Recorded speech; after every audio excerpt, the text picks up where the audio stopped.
right, thank you. Good morning, everybody. I was just talking with Watson a couple of minutes ago about this, and I was told from the beginning, well, you're going to speak on backups. And I thought, well, that's a very wide, broad topic. What does that mean I'm going to speak on backups? And I'm trying to think of something that I'm going to talk to a group of IT people who one of your primary functions, the thing that keeps you up at night, is if you don't have backups. So, I mean, everybody here, I'm sure, is very familiar with backups and understands the importance, and you kind of, live and die by your availability and the restorability of the backups that you have. So I'm not going to, be preaching to the choir about the importance of backups or anything like that. So what I thought might be something that would be useful, and of course it depends on the savviness of the people in the audience, which was an unknown at that point in time, would be formulating a solid DR plan, because something that surprised me in what I do is I end up doing some consultation work for people that I kind of have in my mind are, well-established, trained, intelligent IT people who are out there in the field and are responsible for their company's backups and such.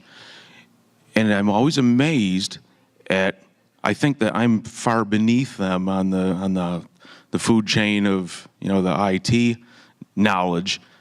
And these people that I would expect to have their stuff together, they don't understand a DR plan. They don't understand how to implement it. They think they have backups and they're set. And there's some odd ideas, and people don't seem to, in a general sense, have a good idea of what a solid DR plan looks like or how to get there, what pieces they need. So I thought, at least for, a decent number of people, it might be something that would be worthwhile to cover and to touch on. What are you laughing about, Mike? I was just like, okay, I leaned over to someone who's run backups for 25 years and said, you know what DR is, right? It stands for disaster recovery. We love our acronym. Got it. Yes, this is disaster recovery. I didn't want to go into multiple lines, so I put DR on there. Okay, so I'll tell you what it is. You don't have to see the screen. Maybe if you had a little thicker glasses, you might be able to read it. Or if you come up here and join, there's plenty of empty seats up here. Gene? No? Okay.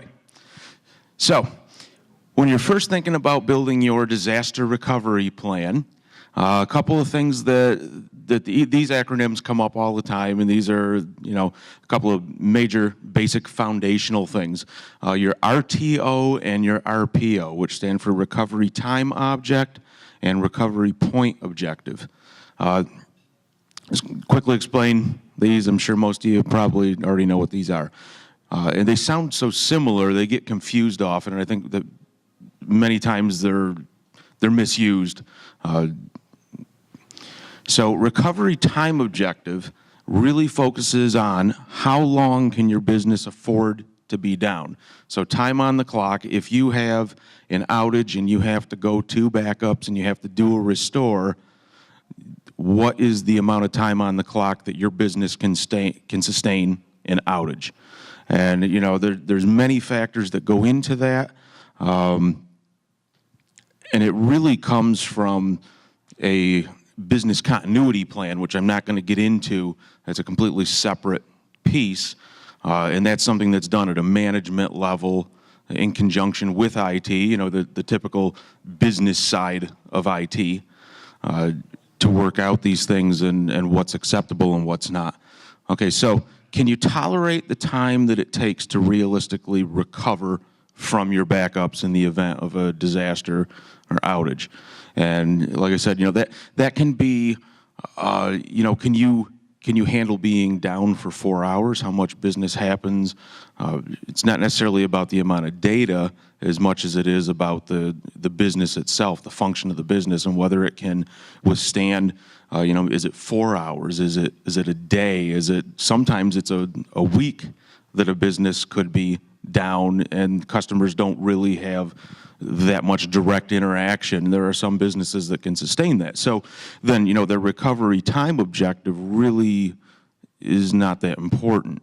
Now, there are, other businesses, if City was down for an hour, throw me a dollar figure on that for an hour of an outage. Well, the per system number is $1 million a minute, so an hour would be 60 million. for a single workload. Okay, for a single workload, of which there are obviously many. So you could take a lot of money and throw a lot of money at building your disaster recovery plan before it's even worth batting an eyelash, because an hour being down is way more significant than spending $10 million on the infrastructure needed to be able to turn around quickly. Okay, so I'll give you an idea about that. And that's the next point there. Do you require additional infrastructure to meet your objective? If you need to have high availability or redundant infrastructure in order to be able to meet whatever that time objective is that you have. Okay, so the other one is the recovery point objective, and this is the one that's focused on the actual data. How much data can you lose?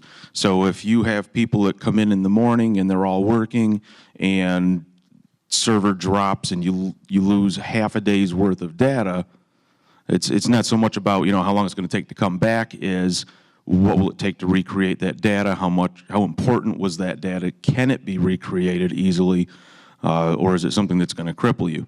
So your recovery point objective, how much data can your business afford to lose in terms of time is usually how it's figured, how much work is getting done over the course of a day. And so you can look at that and say, well, so should you be backing up once a day? Should you be backing up things more than once a day? And this isn't a one-size-fits-all for your individual environment either, because you may have a domain controller. Is anybody going to be backing up, doing incremental backups on their domain controller on the hour? There's just really no point, because it's too static to worry about that. But on a file server that people are hitting, or Exchange server, obviously going to be a bit more critical. So it's not even something that you have to look at company-wide. It can be per server, per workload, that you have to calculate these things. So these two things are things to think about before you start creating your DR plan, because this is what you're going to build your DR plan upon, basically. For RTO, if you've got systems that are sensitive on boot orders, and you're doing a kind of a cold clone for your other site, you've got to take into effect your boot orders. So your domain controllers have to come up first, load balancers have to come up first, and others have to wait. Yes, there is a specific order of operations that has to be taken in consideration, and the time that's involved in those things. Yes, absolutely. And I'm not repeating you to sound like it was my idea. It's because I have the microphone, so for the recording. Okay, so where do you start in building this plan? The first thing that you obviously need is your local backups in order to have a good DR plan, good disaster recovery plan. So what are local backups about? It's your first line of defense. The idea with your local backups is this is like quick restore of a single lost file or a corrupted database or something like that. So, your day-to-day, you're working in Susie in reception has a email she was working on, and she saved the copy from last night. She didn't send it out yet, and now she lost it and she needs it back. You're going to always go to your local backups for that stuff. There's no reason to go any further than that. Sudden loss of a server, data goes down. You've got your local backups with your latest copy of your data sitting on them. You pull that back. So it can be single file, it can be an entire system, but generally it's going to be the fastest way to restore for any kind of a minor inconvenience to small disaster. We're talking about something that's just an event localized somewhere within your immediate facility. And there's many ways to go about achieving good local backups. There's a plethora of different softwares available. There's free and paid versions of software. Anything from Crash Plan Pro, Zerto, Kronos. I mean, there's a million different things out there that you can use, and some are good. Some are better for some environments, and some are better for other environments. There's a few that that will handle many platforms, but there's a lot of things that obviously are only going to be good for Windows or good for Linux or good for physical, good for virtual. Oh yeah, Mac. There's Mac too, I guess. If you have anything important to back up there. Yeah. Yeah, for the not. So, any graphic artists in here? Or, yeah. Okay, good. And in some cases, you don't even need to go out and get software. You have software that's built into your OS. Windows backups. Ubuntu has their own built-in. Okay, see, Linux, I don't know anything about that. Excuse me. And there are people who do, creative manual approaches where they manually find their own way to back up without some kind of a backup product, be it software or hardware, where you got people going around, plugging in USB hard drives and, putting stuff on a NAS, things like that, where you can just manually go around and take copies of your own data and stuff it somewhere on site. And then there's also things like dedicated appliances, and I'm thinking about like Quorum, StorageCraft, Unitrends. Who? Datto. Okay. Yeah, so there's a number of ways, and this is all really the simple basic stuff that everybody knows anyway. But that's the first part. Okay, so the next part, I'm going to refer to this as an archive copy, and different people call it different things, but I think it basically comes down to an archive. Now what an archive is going to do is it's going to give you long-term storage of your backups, because typically your primary local solution is going to be something that is going to have a limited amount of retention, because you only have so much storage space. You have to rotate that pool of data for so much time. So your next piece is going to be your archives, where you say, I need to hang on to this data for 7 years, 10 years, something like that, whatever your policies are, whatever dictates there are from government or HIPAA compliance, and a number of different things. So you're going to have to keep at least some data, some copy of data periodically that's going to outlive the amount of space that you have locally to just hang on to a continuous stream of backup after backup after backup. So what's going to happen here, this is typically going to be more difficult to access and restore from than your local backups. And not always, but typically. It's like, it's the second line of your backup data. Sometimes there's a middleman operation required. Something that comes to mind with me, I have my largest experiences with Unitrends, something that I use day in and day out. And with Unitrends, for example, if you want to bring something back from an archive, you first have to restore it back to the local appliance, whether that be your physical or virtual, and then you can restore that out to your server that it originated from. Obviously, that's not always how it works, but there are many times that that's the case. And you're typically more limited in what you have available to you to choose from. Whereas, if you're backing up a local server every hour on the hour, then for so many days, whatever your local backups are, obviously you can go back and pull data from that.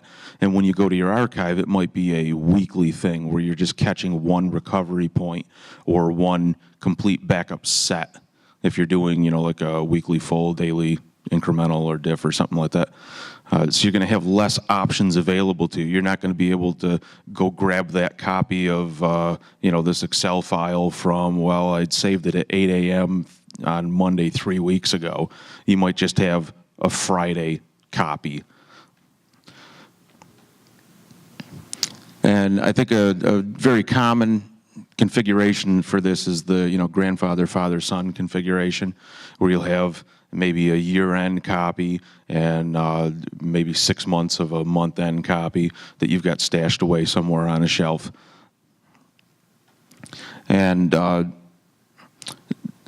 characteristic of this, of your archive copies, is typically they're going to be on-site, and if they are off-site, it's usually fairly local. And what I mean by that is, some guy pulling tape drives and taking them to his house every week, and so they're geographically near where your local backups are, even if they're not on-site. So that provides a certain amount of vulnerability to it, and that's something that we have to be careful of when we're building this disaster recovery plan.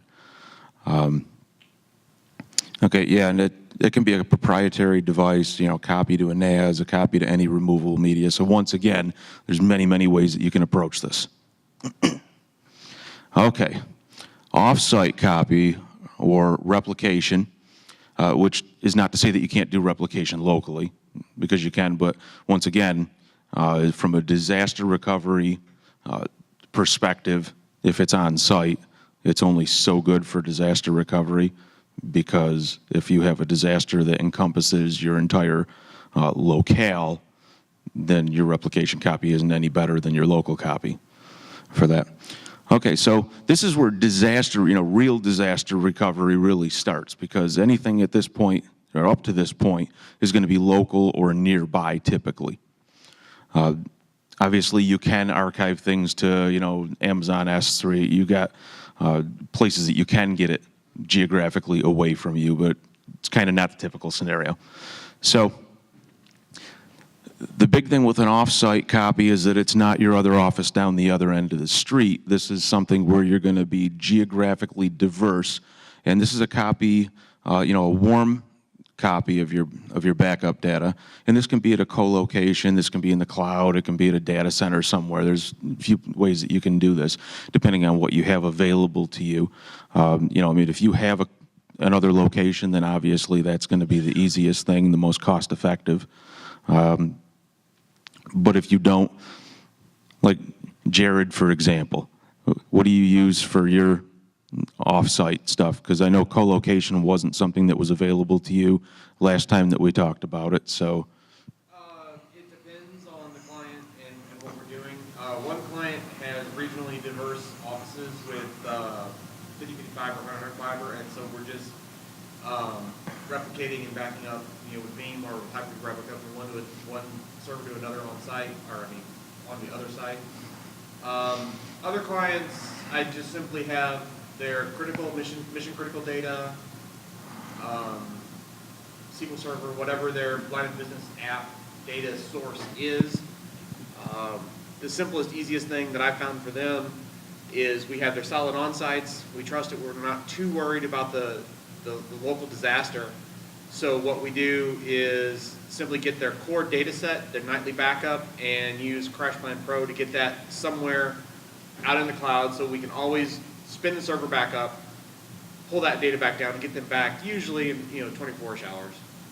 Okay, and as we're plugging different products too, I forgot to mention that for your local backups, that's another great application for the EtherStore product. If you've Version 1 was way too slow for that. It was. So it's not in use anymore. But that's a good use case for a small business that's got numerous desktops sitting around with a lot of spare resources. So yeah, in some cases, yeah, it's great if you can do another office. Sometimes you have to go to a cloud or a data center, like Colocation America, right? Okay, so anything short of a real disaster, can usually be resolved with local backups or your local archives or your nearby archives. But when you get in a situation where your entire location suffers some kind of a data killing disaster, whether that's a natural disaster or some kind of a facilities utility disaster, some sort, power surge. Yeah, that can happen. And they built another one. Was it in a swamp? No? Okay. So if you have, an actual disaster that kills all of your local data, then you might be satisfied with limited options in an archive backup. There are some places. We have a client who, when I talked to them about building their disaster recovery plan, they were like, oh, well, can you pull from, say, a month or, a month to 6 months back? So, yeah, I can do that from archives. So we have an IO-safe NAS because they didn't have the bandwidth to go to the cloud or to go to their other site 1,000 miles away, or 600 miles away, whatever. And so we had to do something that was local to them. We didn't have any other options, and we went with IO-safe so that we had at least waterproof, fireproof, give us some kind of protection. And, can you pull from, say, 3 months ago? Yeah, I can do that. Okay, that's good enough. Really not worried about it. The data is stagnant enough and easily replaceable enough, and it wasn't a big deal. There's a lot of businesses that obviously can't sustain that, and so in that situation, that wouldn't be good enough for them, and that's where we have to really look at something off-site. You have to be able to make that happen. So going back to the recovery time objective, recovery point objective, that's going to determine whether or not you're going to be able to survive off of your archive stuff, or if you need to go this next step. So this next step, if your geographical region is hit with a disaster, your local backups and archives are likely to be compromised. So unless that's going to work for you, you need to go up to offsite replication. Some things that you can do for this, having a remote appliance, whether that's a physical or a virtual, there's a lot of the solutions that work that way. The ones that I had mentioned that had dedicated appliances, they all have some sort of an off-site replication that they can build back in a disaster. Something that we like to do, NTG, that we like to do is we like to do NAS to NAS replication because it usually ends up being a lot cheaper than buying some of these big name brand appliances that you're going to spend, $25,000 to implement something at a remote location, whereas you can go buy a couple of IO-safe NASs for $5,000 to $7,000 for something that's pretty beefy, stick one in each location and have them replicate to each other. Now, some of the limiting factors, though, those are your options, but some of the limiting factors, you always have to keep in mind the pipe that you have between your source and your target locations. Because like I was mentioning with that one client that archive copies were going to be good enough, there are sometimes when you don't have a choice. If you're dealing with a business that's got a 5 meg connection and they've got 300 gigs of deltas daily, and they have a business to run during business hours that they've got to be able to have some bandwidth, you're not going to be pushing out daily backups to the cloud. There just isn't enough time around the clock to do that. So that will be a limiting factor. And another limiter, is there an option to ship remote hardware for a local restore? Sometimes, if you can get it out there in order to get it back fast enough, you're not going to be able to do that over a WAN connection. So having the ability to take that, whether it's a NAS or another appliance of some sort, can you just bring that back in-house and do a restore from that? It's something that you need to consider. Any comments on any of that? Sure, Brian.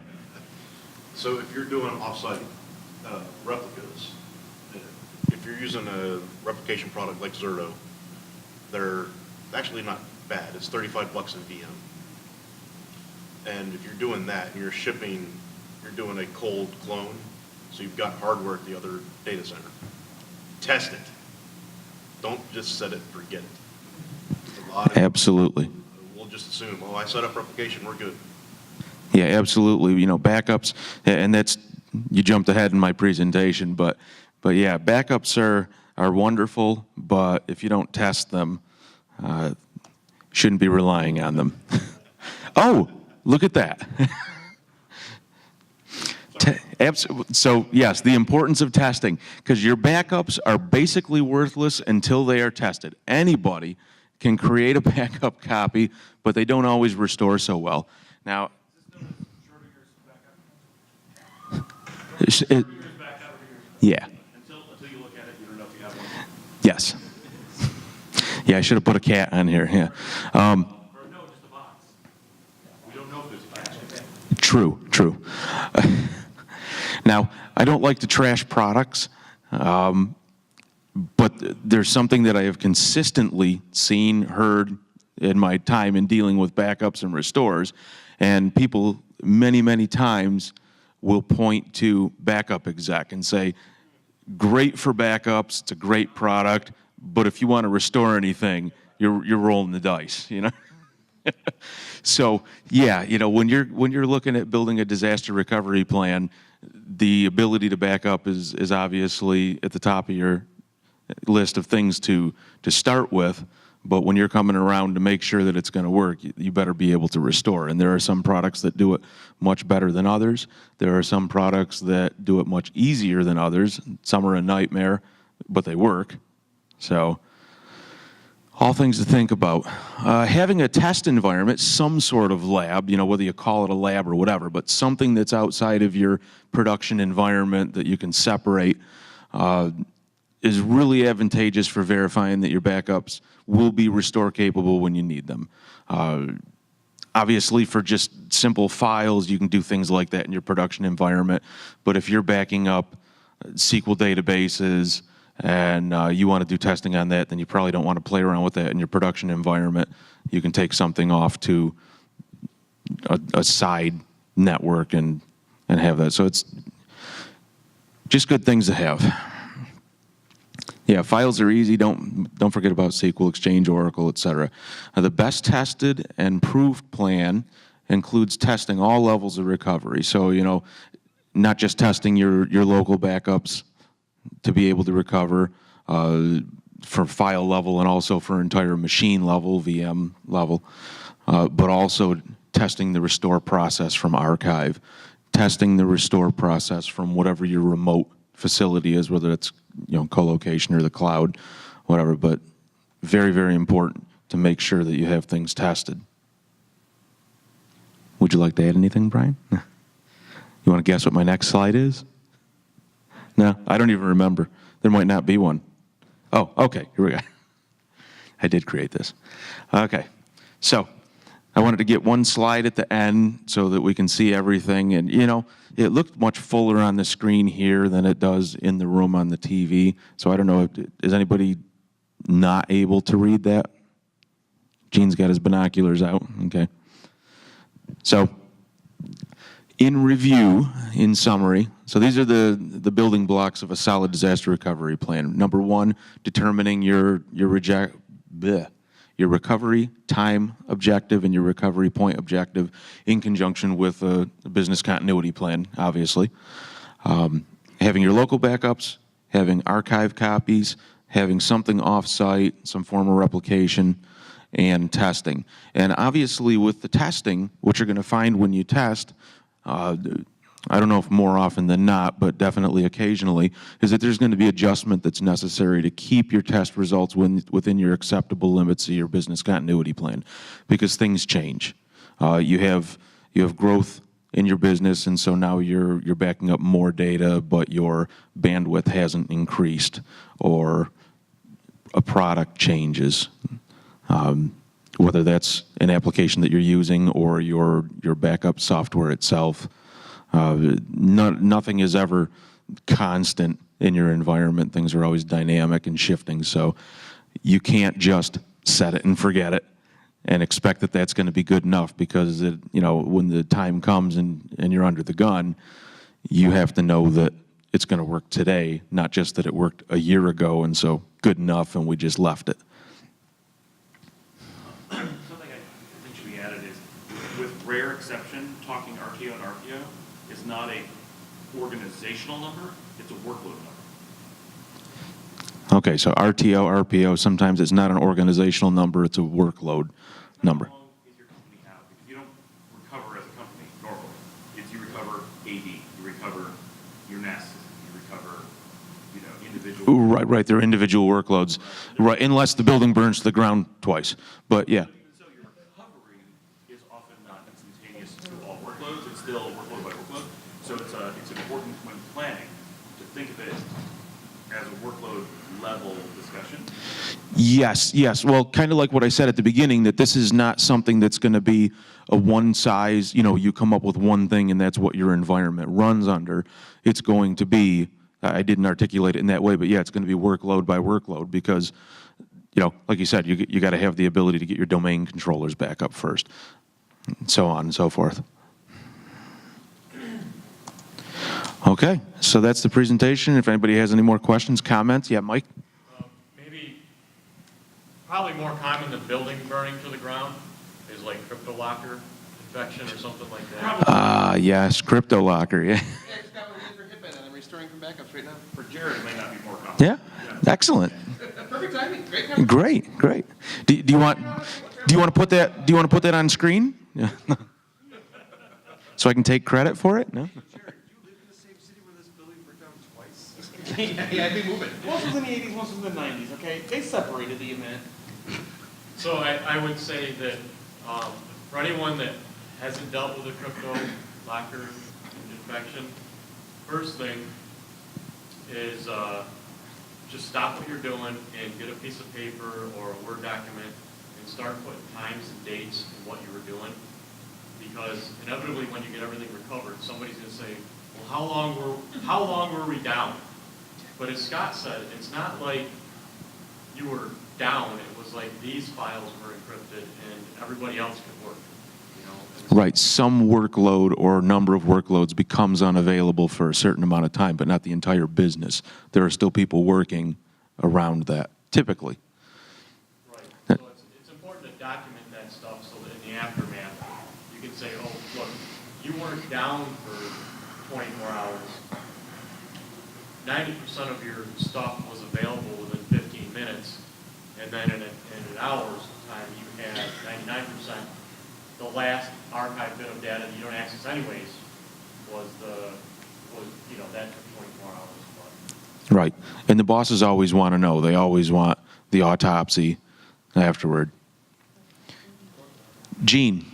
And this is something I've already posted to Mangolossy is how do you incorporate disaster recovery in your Scott Allen Miller's Landless Network? It's partially written up. There you go. Look to Mango last year and one of these. We'll answer those questions later. Well, he's just incorporating something that is a big piece of not necessarily disaster recovery, but business continuity, and that's redundancy. Yep. Yes.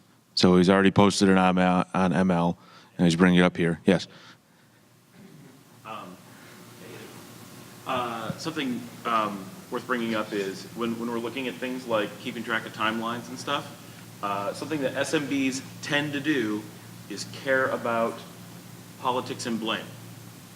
What enterprises do is they gauge how important it is to know whose fault it is versus how important it is to save the business.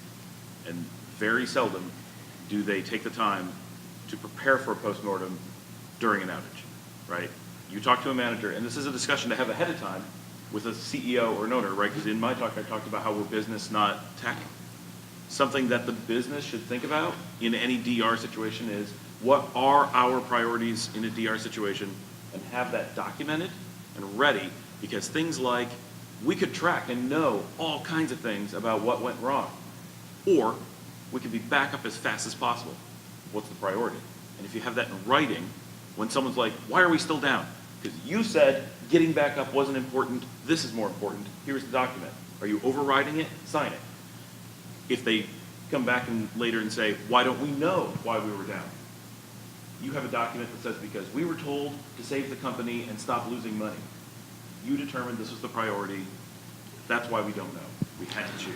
And in a perfect world, that's how it would work. Yes. But if you plan and have that document, you have that paperwork, right? That's true. And don't get it from some manager. This is a corporate level policy. Right. Whether you're a two-person business or for a 100,000 person business, you need, and in some cases, it's at the discretion of, managing director or something. Yeah, and if you can get some documentation like that, that's obviously a good thing to, cover your own butt. And that, but also usually in the aftermath, especially in my own personal experience, when you go down to the small business arena, then it doesn't matter because they are judge, jury, and executioner, so it doesn't matter if you have a document. But yeah, it makes you feel better that you've covered your tracks, yeah. You can be more on the fly with the small business, less with the paperwork. because it's- Yeah. Absolutely the opposite. Small business, there is no room for not documentation because they will always forget and have no, SMBs just don't have structure, right? They can't, they're SMBs, right? By definition, there's not 10 managers. Enterprises have policies around these things. Oh, there was a phone call and a manager told you to do this? Who? That's it. Now it moves up to that manager. They have HR policies. They can't blame you when a manager made you do something. Right, but at the same time, like Art was saying, judge, jury, executioner, they don't care that you have the piece of paper. If they want to fire you, you're still going to get fired. Right, but Yeah. when they fired you, you have proof that they forced you out. In most states, it's wrongful dismissal. No matter what, you cannot be blamed for the firing. If you choose to pursue that. Right. It's a very important legal document. If you go back. But and as Scott said, it's very important in the SMB because of the blame game. Right. All right. Now you work in a really small office. So you don't really have that scenario. But the larger offices. Wait, so everything's his fault because there's nobody else to point a finger at. Got it. It's not a game, it's game over. Right. But in an SMB with like 2 or 3 different people who are in IT or something, and then something goes down, they're going to go, oh my God, what the fuck? You did this, you screwed the shit up, you're gone. Moderated. I'm from the Midwest. And, but so, it's definitely the way it goes. And if you don't have something in writing ahead of time, then yeah, because just look at Wirestyle, who shouldn't be the only guy doing what he did. There was tons of people completely not giving a damn that the business was down because they kept interrupting him and interrupting him. There was, because we were helping him on the forums. He got all kinds of free support. I don't know why. I get paid for that shit. But, Moderated. but We're a good community. exactly, we're a good community. But he got tons of good support out of us. But he could have been up a lot sooner. But he would disappear from the forum for 30, 40 minutes at a time. He'd come back, oh, this manager was doing this, or this person was bothering me here. And I literally wrote in the forums, and it didn't get moderated, tell them to shut the fuck up. Yeah. Because you need to handle that. You have to do your job. The business is going to go out of business, and he's in healthcare. These people are going to die because they can't get the right medications, or they can't get their prescriptions, or all these other potential issues that you could potentially have. That's the whole legality, cover your ass kind of thing. You need to tell these people to go away and do your job and stop playing the blame game, which is what was happening. Right. Which unfortunately try and get the managers to understand that they're not interrupting the process because they think they're doing something important. Do something ahead of time. At a time, yeah, documentation, yeah. From the top. So when that person comes in, you immediately Yeah. say, this is an HR violation if you don't understand. Right. Go talk to the CEO, and if you don't, I have to. Right. Right. Because it's insubordination, even if it's your boss. Right. At some point, we represent the business interest, and if we don't do that, then it becomes our fault, really. As opposed to, we can, we're all like, the blame game happens, and it does. But if we don't do it ahead of time, we don't in any way, Then you have no one to blame but yourself. right, exactly. We take on a risk that we are actually at fault when we could avoid it. And if the blame game is going to happen, it's going to happen either way. The paperwork at least gives us a legal perspective that if you need to later get another job, if they give a reference and say you were fired for doing something wrong, you win, right? They can't say that because they got rid of you for something they did. They have to label it a layoff or they have a problem legally. But it also gives you this paperwork to go back to the business. Somebody is trying to screw you. They can still try to blame you, but at least you have the best possible shot at explaining, you told me, you CEO told me to do this. If you don't agree with your own stuff, you're crazy because this is your orders, right? And if it's someone in between, you have the documentation. It was the CEO told me to do this. I acted on supreme orders, and all these people in between tried to play the blame game, but you now have the power to blame back, right? Right. So it's your best chance. Nothing's perfect. Absolutely. Anyone else? Okay. Thank you very much, everybody.